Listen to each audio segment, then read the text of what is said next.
Ni hao everyone, welcome. Today we are going to be making chicken fried chicken. So first we're going to look at how to make our wet batter. This is what we're going to do first when we get our chicken, we get it all flattened out.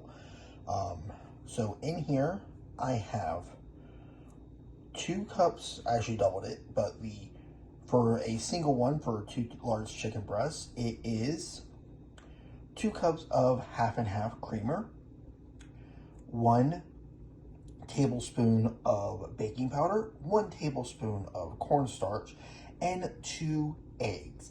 And what we're going to do is we're now going to take this, we're just going to mix it all up together. That's what we're going to do.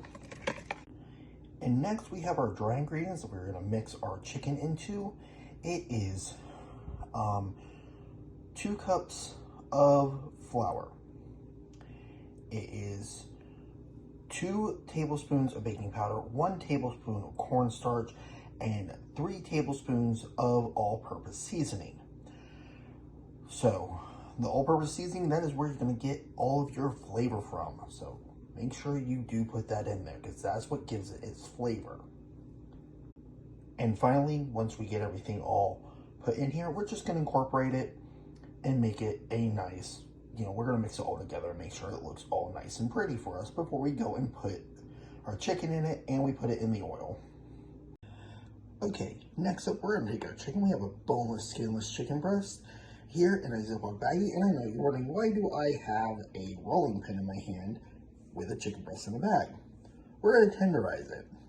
And I don't have a meat tenderizer, so I decided to use the very effective person corrector. So you literally just use this, pound it on your chicken. You're going to pound your meat very good and very hard, and it should come out nice and tender. And after you pound your meat very nice and good, it should get to about twice the size that it was and should look something like this. All right, next up, we're going to take our chicken. First we're going to put it in our flour mix. Then we're going to move it over to our wet mix. And then we're going to drop it back into our flour mix. And then once we do all that, we're going to put it over here in our pot of oil. And your oil should be about 350 to 360, somewhere in that range. That is a good cooking temperature. And you're just going to cook it till it's a nice, crispy, golden brown. And once that gets done and cooked, I'll show you what it looks like. And just so you guys can see it, once you get it dropped in there, you should hear this nice bubbling sound. But when you do drop it in, be careful. The oil is hot. The moment it touches it, it will start bubbling at you. So you want to make sure that you are very careful with this step. And just like that, everyone, you have a wonderful, delicious, juicy, amazing fried chicken breast. And you can do the same with either chicken thighs, whatever you like, but I choose to use chicken breast because I think you get more meat out of it and it tastes really good. And as always, this has been Good Food Cooking.